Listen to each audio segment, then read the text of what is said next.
Hello guys, કેમ છો બધા? આજે હું તમને એક મસ્ત મજાની નવીન આઈટમ બતાવીશ કે હું શું બનાવવાની છું, જે આપણા ગુજરાતી લોકોની ફેવરિટ હોય છે, ઢોકળા અને હાંડવો.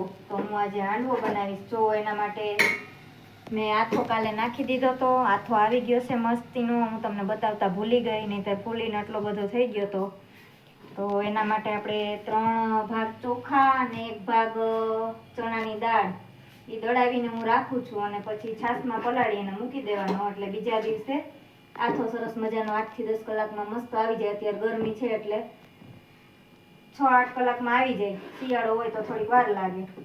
તો આથો આવી ગયો છે. હવે એમાં હું આ ખમણેલી દૂધી એડ કરી દઈશ. હાંડવો આપણે બનાવીએ તો તમને ખબર જ હોય કે એમાં દૂધી છે એ તો મોસ્ટ ઇમ્પોર્ટન્ટ છે, કે દૂધી વગર હાંડવો ના બને.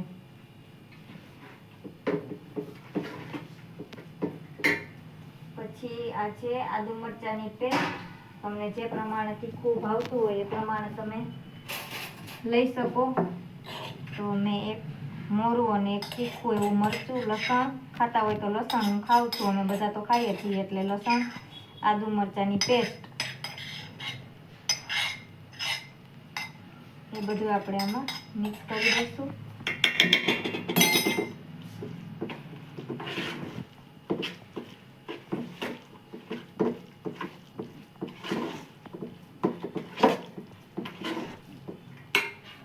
હવે આપણે લઈ લઈશું મસાલિયો.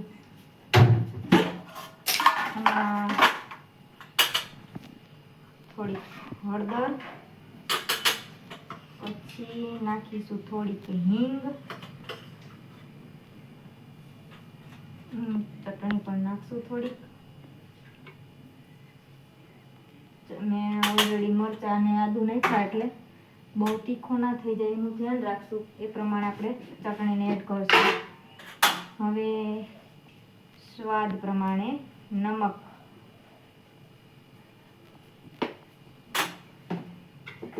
જો તમારે ગળપણ જોતું હોય તો ગોળનો કે ખાંડનો યુઝ કરવાનો, પણ અમને તો ખાટો જ ભાવે એટલે અમે કાંઈ ગોળ કે ખાંડ યુઝ નહીં કરીએ.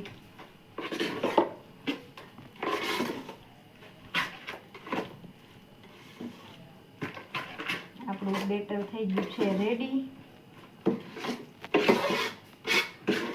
અને હવે આમાં છે ને લાસ્ટમાં થોડોક હું ઈનો નાખીશ, જેથી કરીને આપણો હાંડવો છે એકદમ સોફ્ટ જ બનશે. આનાથી એ ના નાખો તો પણ ચાલે, પણ જરાક નાખી દઉં. ઈનો ગોતવો જોઈએ મારે.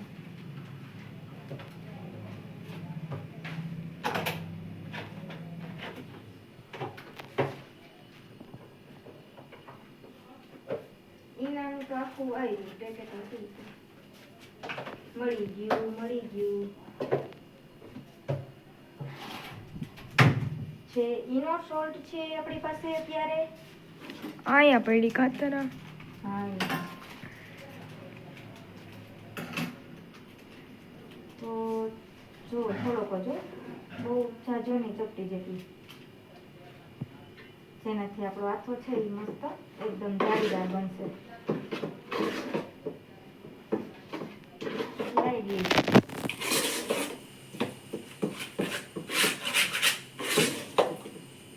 તો બતાવી દે, બેટર આપણું થઈ ગયું છે રેડી. હવે હું આનો હમણાં વઘાર કરીશ. આપણું હાંડવાનું બેટર રેડી છે.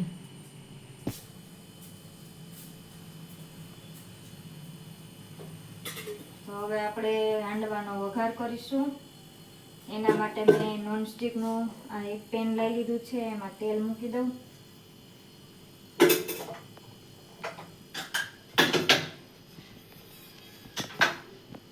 તેલ થઈ જાય એટલે આપણે એમાં નાખીશું રાઈ. વધારે પડતી રાઈ નાખીશું.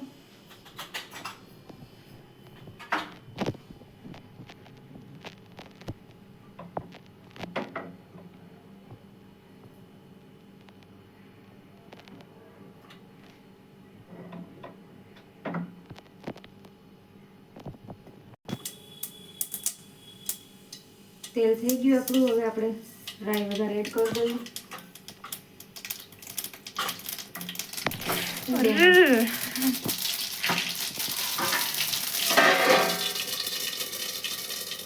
ઉડે તળાતળી દાદા થઈ ગયા. હવે આપણે નાખીશું જીરું, પછી નાખીશું આપણે હિંગ,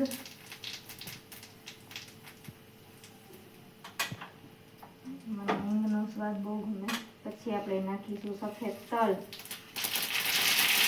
ઉડા ઉડા તલ બહુ ઉડે.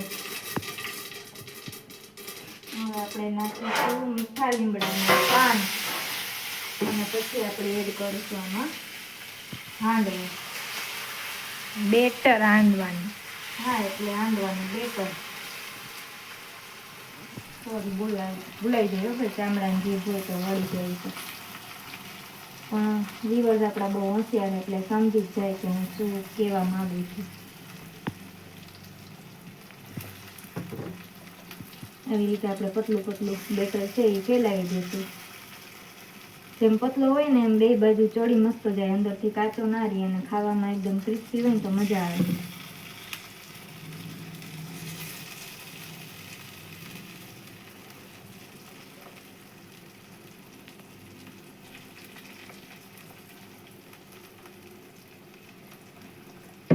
હવે આપણે આને છે ને 2 મિનિટ માટે સ્લો ગેસ ઉપર જ ચડવા દેશું, જેથી કરીને એ એકદમ બળી ના જાય અને અંદર પણ મસ્ત શેકાઈ જાય.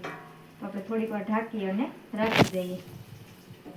એકદમ સ્લો ગેસ ઉપર જ આપણે એને શેકાવા દેવાનું છે. જો હવે આપણે 2 મિનિટ થઈ ગઈ છે, તમે જુઓ એકદમ ડ્રાય થઈ ગયો છે અને તેલ ઉપર આવી ગયું છે, એટલે એનો મતલબ એવો કે શેકાઈ ગયો છે હાંડવો આપણો. તો હવે આપણે એને સાઈડ ચેન્જ કરી નાખીએ.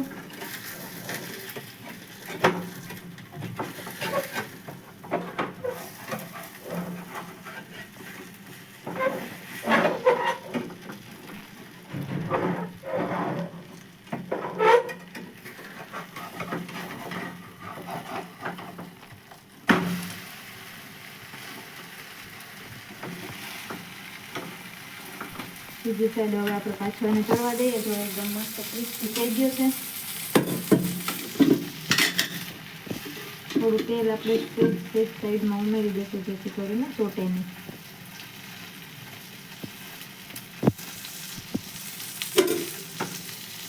પાછું આપણે થોડીક વાર માટે ઢાંકી અને રાખી દઈએ. તો હવે પાછો હું અહીંયા બીજો પણ હાંડવો મૂકું છું, કેમ કે મને છે ને એકદમ જાડો ના ગમે, એટલે હું પતલા પતલા બનાવું. એટલે એવી જ રીતે પાછો આપણે બીજા હાંડવાનો વઘાર કરીએ. જે પતલો હોય ને તો મસ્ત ખાવામાં ક્રિસ્પી બને, અને ઓલો જાડો હોય ને તો એકદમ વચ્ચેથી થોડો કાચો રહે અને ખાવાની મજા ના આવે. એટલે ઘણા તો જાડો બનાવતા હોય, પણ મને પતલો વધારે પસંદ છે, તો હું 2 ઘાણવા કરીશ 2 રીતેથી, કે જે પતલા પતલા બને. પણ રેવા દે. તો એ રીતે જ આપણે એકનો વઘાર કર્યો એમ જ બીજો વઘાર પણ કરશું. રાઈ, જીરું, હિંગ, સફેદ તલ અને લીમડાના પાન.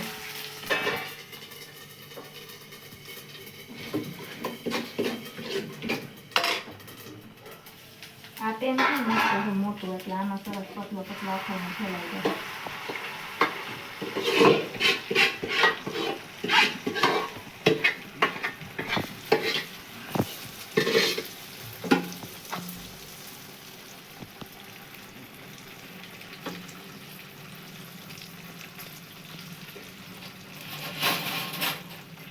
તો મસ્ત થઈ ગયો ખાઈમાં. હવે આપણે આને ચડવા દઈશું ધીમે ધીમે. એકદમ સ્લો ગેસ ઉપર જ કરીશું, જેથી કરીને બળી ના જાય. નીચે મને તો વધારે ક્રિસ્પી હોય ને એમ વધારે ભાવે.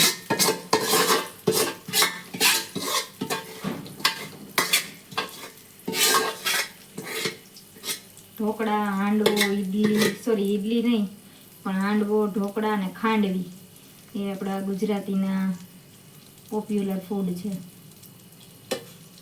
તો હવે આને પણ 2 મિનિટ માટે થવા દઈશું ઢાંકીને.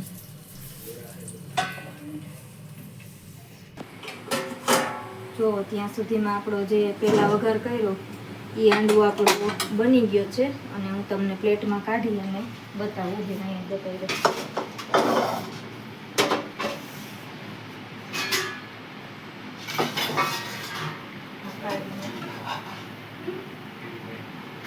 જો પાંદડા લીમડાના વીડા. ઓકે, નો પ્રોબ્લેમ. જો બની ગયો એકદમ મસ્ત ક્રિસ્પી આપણો હાંડવો. બે બાજુથી સરસ ચડી ગયો છે અને એકદમ જાળીદાર અંદરથી અને પોચો. પીઝા ગુજરાતી આપણા નાસ્તામાં ખબર ને લઈ જતી તું હા, મજા આવતી હો.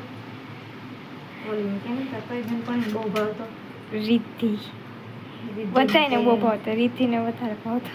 જો મસ્ત એકદમ અંદરથી પોચો અને જાળીદાર અને ઉપરથી ક્રિસ્પી એવો આપણો હાંડવો તૈયાર છે. અને અહીંયા બીજો હાંડવો છે એ રેડી થાય છે. તો હાલો વ્યુઅર્સ, જેને ભાવતો હોય એ હાંડવો ખાવા માટે આવી જાઓ. આમાં જો લીમડા ચોટી ગયા. હવે આને તમે લીલી ચટણી, ટમેટો કેચઅપ કે ચા હારે જેની સાથે તમને ભાવે એની સાથે તમે સર્વ કરી શકો.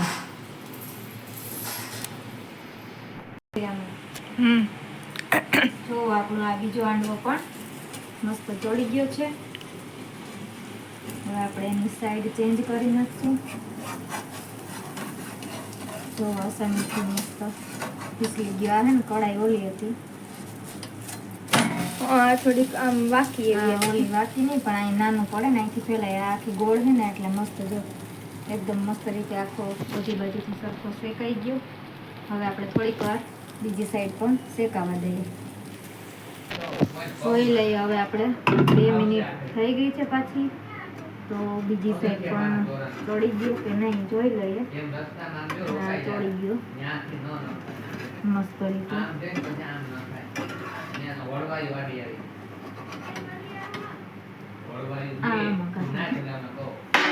તો ગયા તો વાવ. જો આપણો હાંડવો એકદમ રેડી છે મસ્ત. પેલો બન્યો એવી જ રીતે આપણે બીજો પણ બનાવી લીધો અને હવે એના પણ આપણે પીસ કરી લઈએ. પીઝા જેવા. પિઝા હે પિઝા, આપણા ગુજરાતી પિઝા. જો એકદમ અંદરથી પણ મસ્ત પોચો અને ઉપરથી ક્રિસ્પી એવો આપણો હાંડવો રેડી છે. જો તમારે બનાવવો હોય તો આ રીતથી બનાવજો. એકદમ ઇઝી રીત છે અને છોકરાઓને પણ ભાવશે. મને તો બહુ ભાવે. તો એક વખત બનાવીને ખાઈએ, ટ્રાય કરીએ, ચાખીએ તો ખબર પડે કે કેવો બને. તો આપણો આ હાંડવો બીજો રેડી થઈ ગયો છે અને હવે જમી લઈએ. તો આ વ્લોગ તમને ગમે હાંડવાનો તો લાઈક કરજો, શેર કરજો અને સબસ્ક્રાઈબ કરજો. Thank you, bye bye, take care.